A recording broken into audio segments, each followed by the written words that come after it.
The morning they handed Nathan Cole a cardboard box and told him to clear out his desk. He didn't say a word. He just stood there in the middle of the Drayfield Precision Engineering floor, holding the box against his chest. While 14 years of his life got reduced to a coffee mug, a framed photo, and a calculator he'd bought himself because the companies were always broken. Around him, the machines kept running, the conveyor belts kept moving. Nobody stopped to look at him. Not even the guys he'd eaten lunch with for over a decade. He walked to his car in the November cold, put the box in the trunk, sat behind the wheel, and didn't start the engine for a long time. It wasn't the job he was thinking about. It was the 3 little girls he had waiting for him at home. 6 weeks before they fired him, Nathan had buried his best friend. Joel Merritt had been the kind of man who made every room feel easier to be in. They'd met on their first day at Drayfield. 2 24-year-olds in steel-toed boots trying to figure out where the break room was. Joel was funnier, Nathan was quieter. But they understood each other in the way that some friendships just work, without needing explanation. By the time they were 30, they'd watched each other get married, buy houses on the same side of town, and become fathers within 8 months of each other. Joel had 3 daughters, Penny, who was 7, the twins, Rosa and Lily, who were 5. Their mother, Sarah, had died of a brain aneurysm when the twins were 18 months old. Just like that. Here one Tuesday, gone by Wednesday morning. Joel had spent 2 years barely keeping himself upright, and then somehow found a way to become the most devoted father Nathan had ever seen. He packed school lunches with little notes. He learned to braid hair by watching YouTube videos at midnight. He went to every school play, every soccer game, every parent-teacher conference, even when it meant skipping overtime shifts he needed. Joel got sick in the spring, pancreatic cancer, which is the kind of diagnosis that doesn't come with much time. By August, he was in hospice. By late October, he was gone.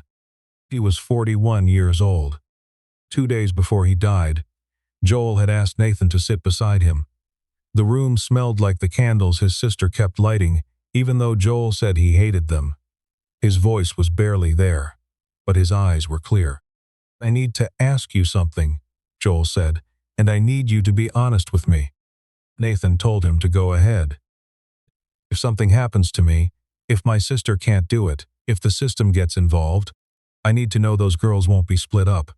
I can't leave knowing they might end up in different places. I can't." He paused. "You're the only one I trust." Nathan didn't answer right away. He thought about his apartment, 2 bedrooms, his daughter Mia in one, him in the other, his salary, his single-parent life, already stretched thin since his own divorce 3 years back. He thought about all the logical, reasonable arguments for why this was too much to ask of anyone.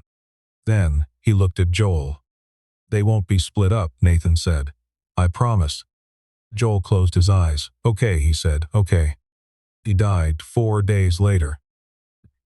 Joel's older sister, Carla, lived in Phoenix and had 2 kids of her own, and a husband who made it clear from the first phone call that they were not in a position to take 3 more children. She said it with guilt, and Nathan believed her. But that didn't change anything. The county got involved.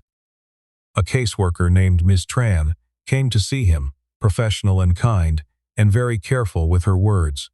She explained what the options were.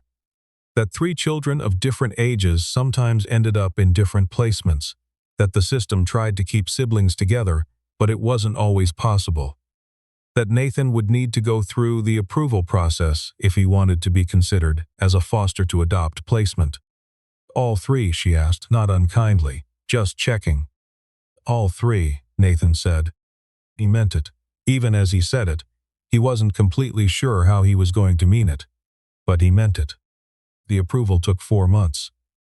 During that time, the girls stayed with a temporary foster family in Clarkdale, 40 minutes away. Nathan drove out every Saturday and Sunday. He brought Mia when she was willing, which in the early weeks she wasn't. She was 9, still, processing her own grief over Joel's death. She'd grown up with Penny and the twins at her side. And the idea of 3 more kids living in her house was too big and too strange to absorb all at once. What if they're weird? She asked, very seriously, on one of those drives. They're Joel's kids, Nathan said. She thought about that for a while. Okay, she said, but they're not sleeping in my room. The first months were chaos. Nathan moved to a larger rental.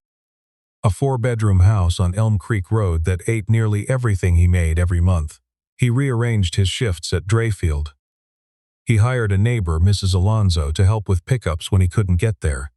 He applied for every assistance program that existed and felt embarrassed about none of it, because embarrassment was a luxury he didn't have.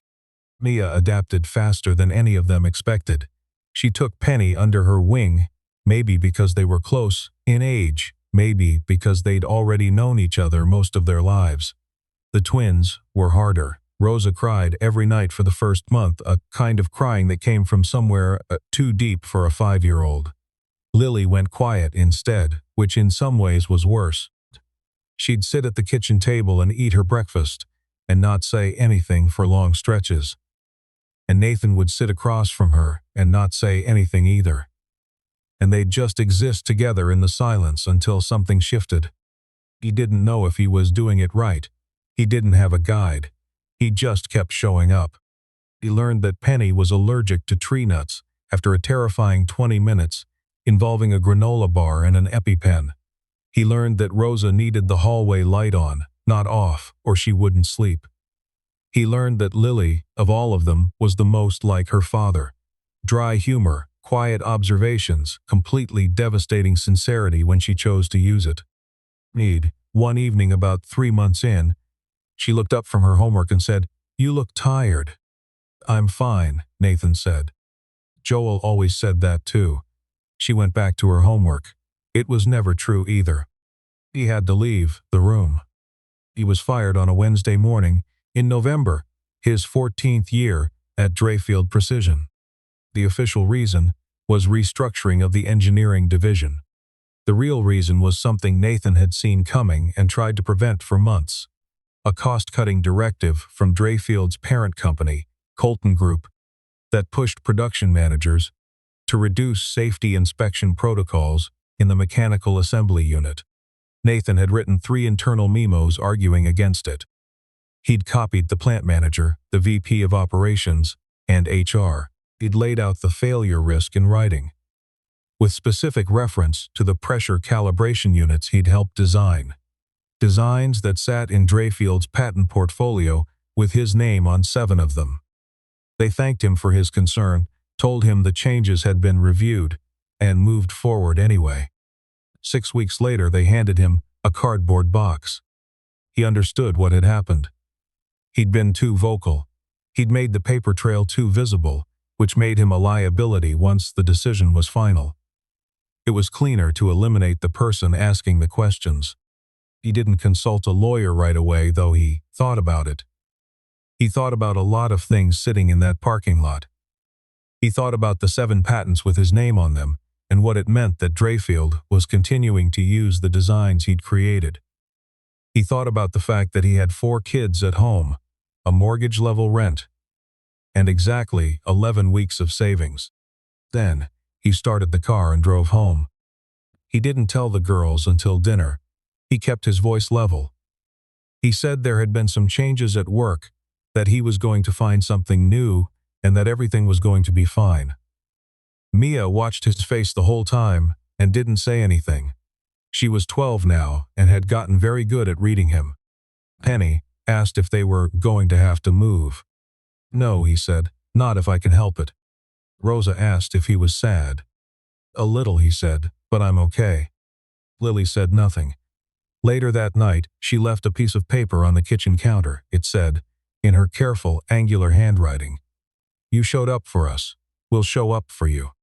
He put it in his wallet and kept it there for years. The 18 months that followed were the hardest of Nathan's life. He took work wherever he could find it.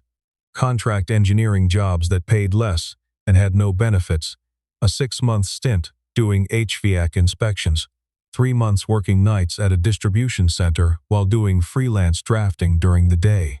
He sold the car and bought a cheaper one, He dropped the family streaming subscriptions, renegotiated with Mrs. Alonso to fewer days, and started cooking in bulk on Sundays, so nothing went to waste. He never touched the girls' college savings funds. 2 small accounts Joel had set up before he died, barely enough to matter, but preserved like sacred objects.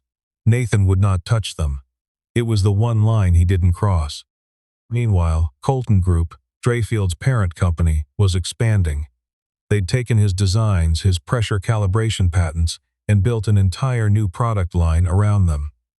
In trade publications, in press releases, in investor communications, they talked about the proprietary engineering breakthroughs that were driving their growth.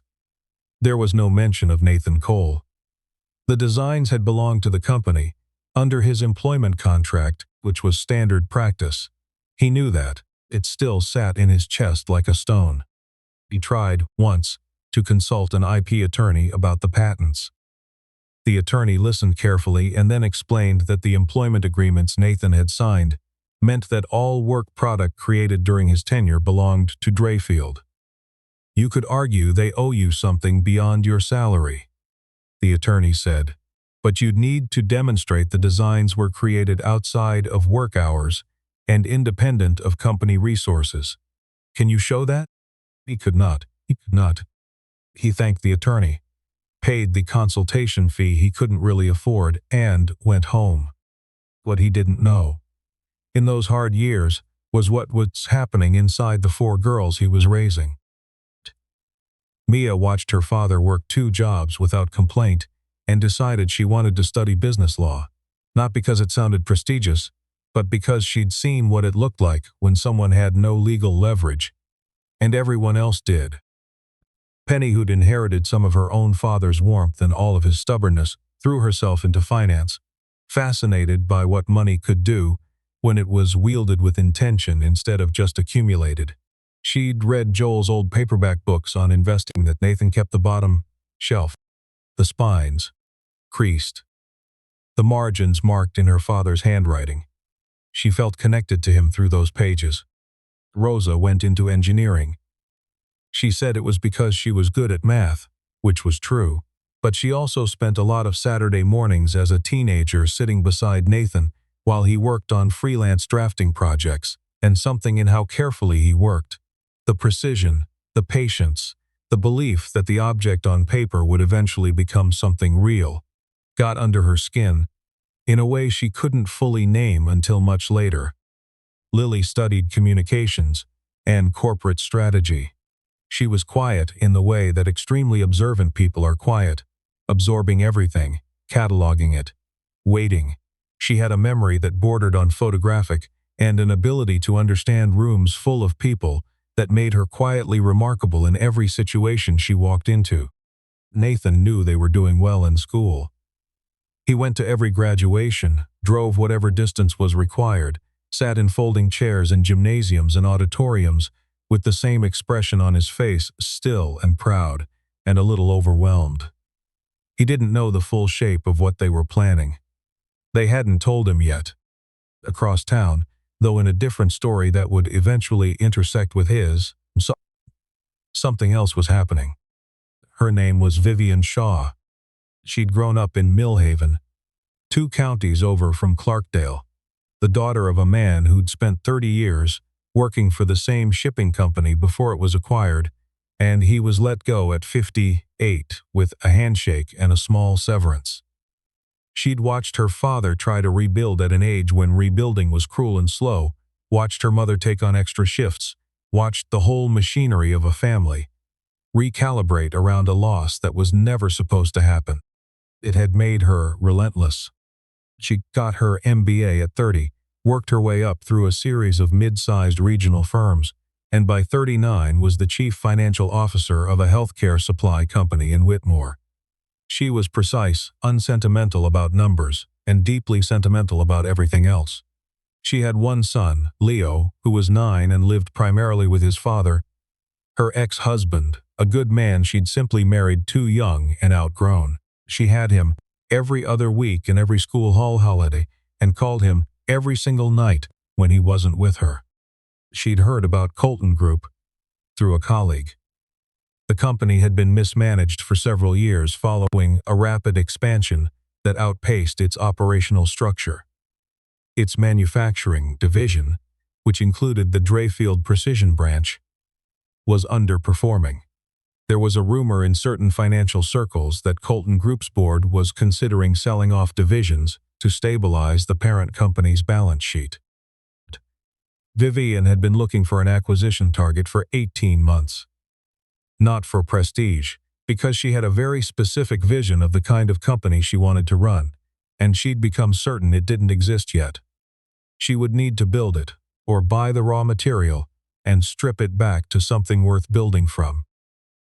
She drove to Whitmore's business library one Saturday afternoon and spent 4 hours going through Colton Group's filings. She made notes in a yellow legal pad. She circled the patent portfolio 3 times. 7 patents in the pressure calibration unit line, filed between 11 and 18 years ago. The inventor's name was the same on all 7, Nathan Cole. She looked up the name. They met at a coffee shop in Clarkdale. Nathan almost didn't come. He'd gotten the email through a professional referral network. A CFO named Vivian Shaw was researching the Drayfield patent portfolio and had questions for the original inventors. His first instinct was to delete it. His second was to reply and ask what this was about. His third, after her response, was to agree to meet and feel deeply suspicious about all of it. He was 51 now. He had gray at his temples and a way of holding himself that people sometimes mistook for coldness, but was actually just a very old tiredness. He ordered black coffee. He got there 10 minutes early and picked the table nearest the door. She was already there.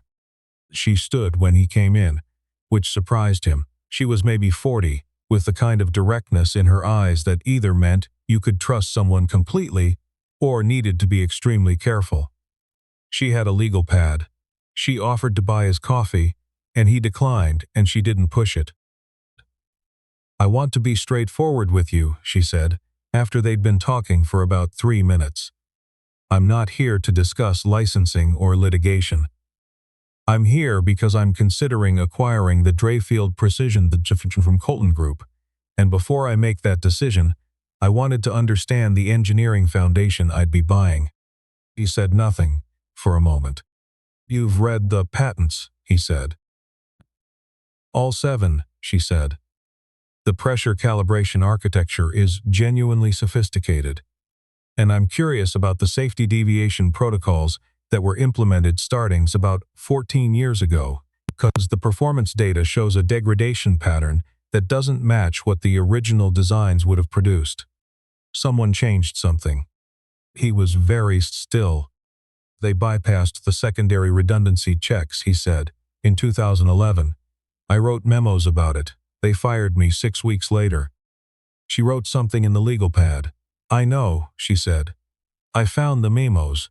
They're part of the internal records in the diligence package." He stared at her. "The memos are still there," he said.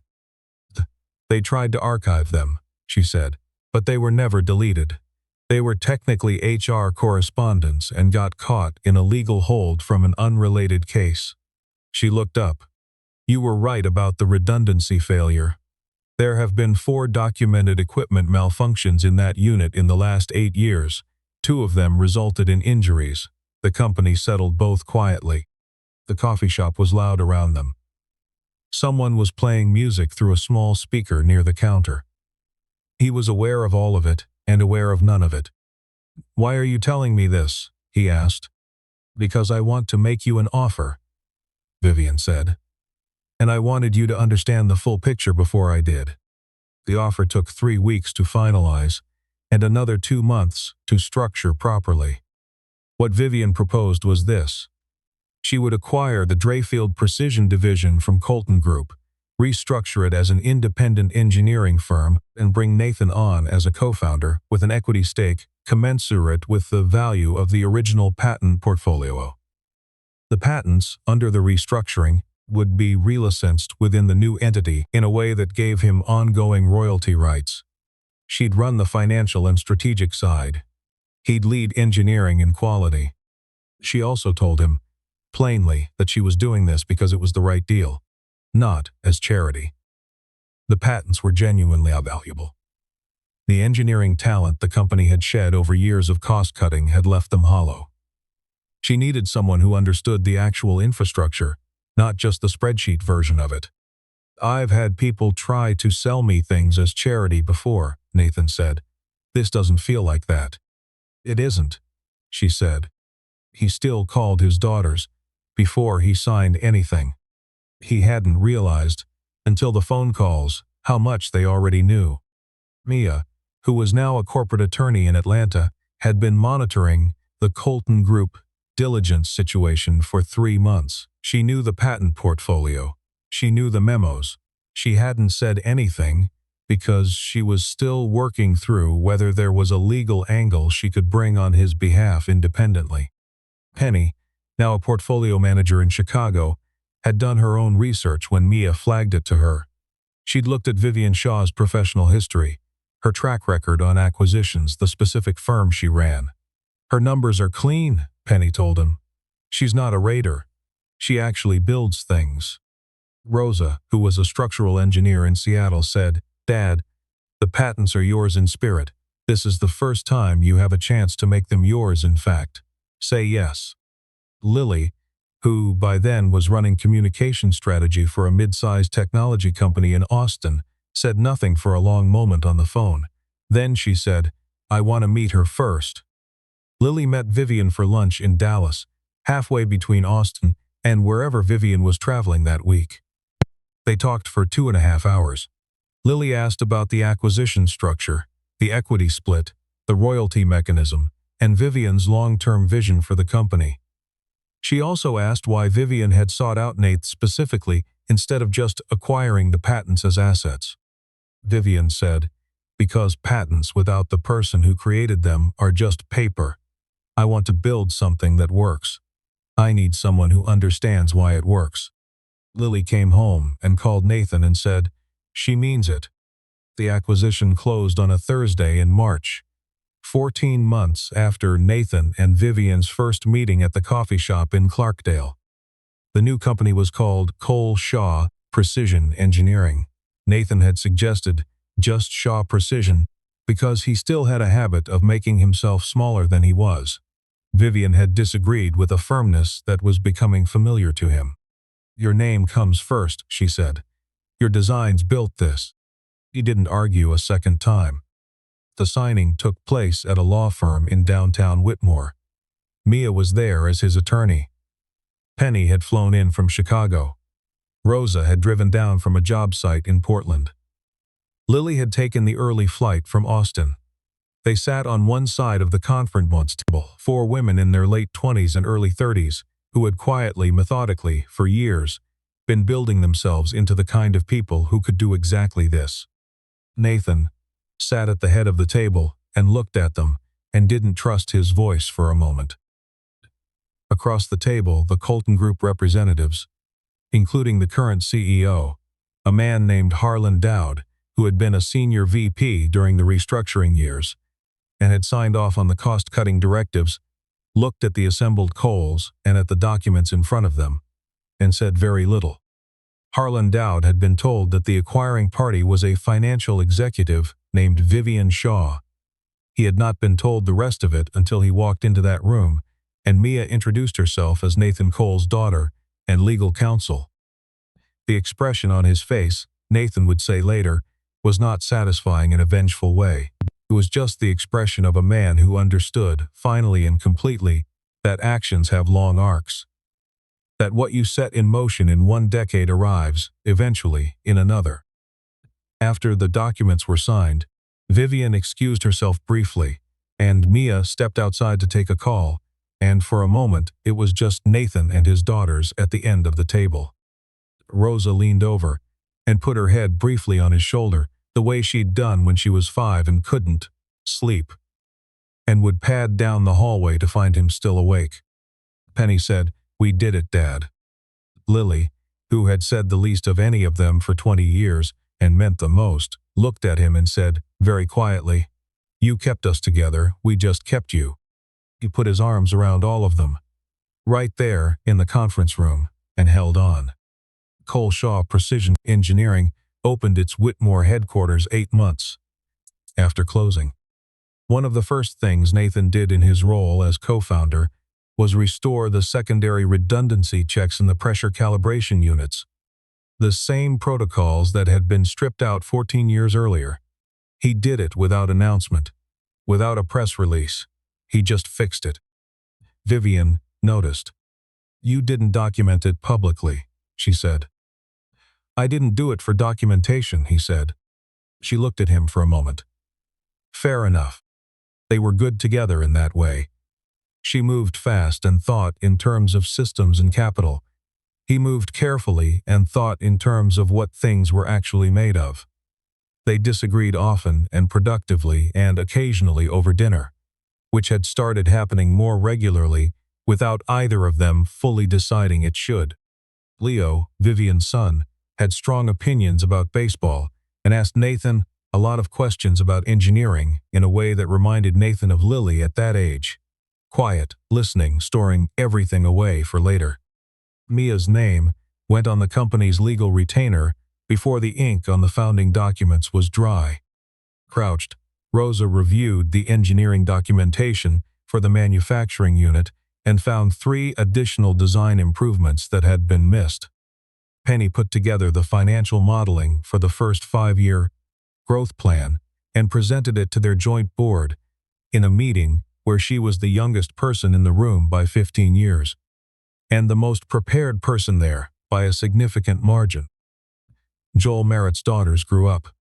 Nathan Cole, who had once sat in a parking lot in November with a cardboard box and no map forward, watched them, and thought about the quiet, certain knowledge that some things cannot be measured. That the years that break you can also be the same years that forge the people standing around you into something extraordinary. That a promise made at a bedside, in a room that smelled like candles, could echo forward for 2 decades and arrive, changed, and multiplied into something neither the man who asked nor the man who answered could have imagined. The Colton Group name came down from the Dray Field building on a Tuesday morning.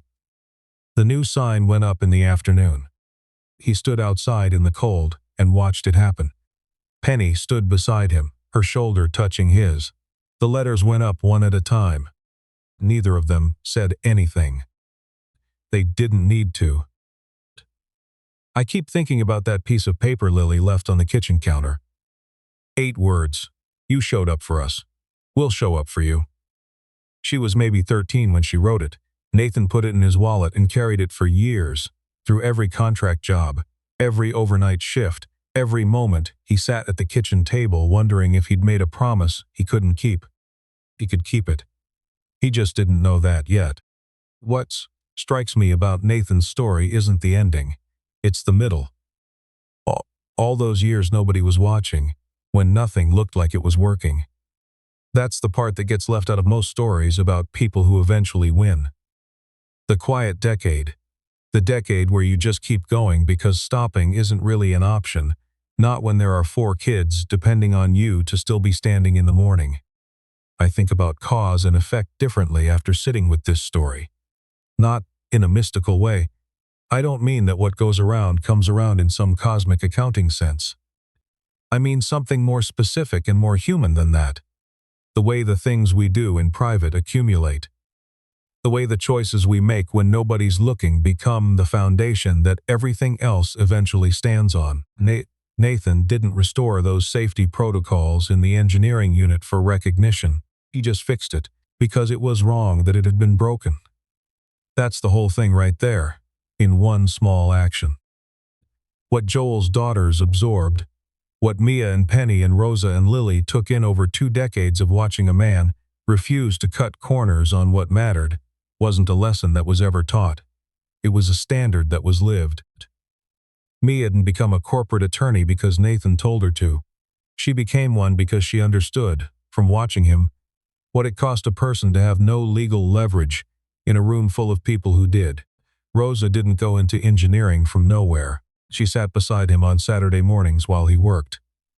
Watched the precision and the patience absorbed the belief that the thing on paper could become something real, if you cared enough to get it right. This is what I think of as integrity in the deep sense, not a value you profess, but a way of operating that other people can feel without being told to feel it. It shapes the people around you whether you intend it to or not. And then there's the intelligence. Not just the technical kind, though Nathan had that in abundance. The intelligence to know which promises matter. To understand, even in the hardest years, what to hold on to and what to let go. Vivian had it too, differently. The sharpness to see what the numbers were actually telling her, and the wisdom to go find the person behind the patents before she made a single move. The girls had all of it. They built themselves quietly, out of sight, over years. That's the kind of persistence that doesn't announce itself. It just shows up one Thursday morning at a conference table and changes everything. What I take from Nathan's story is this: the years that look like loss are sometimes doing something else entirely. They are making people. And the people they make, if you loved them right, if you were honest with them, if you refused to let them be separated from each other, or from what was true, those people will eventually walk back into the room carrying everything you thought was gone.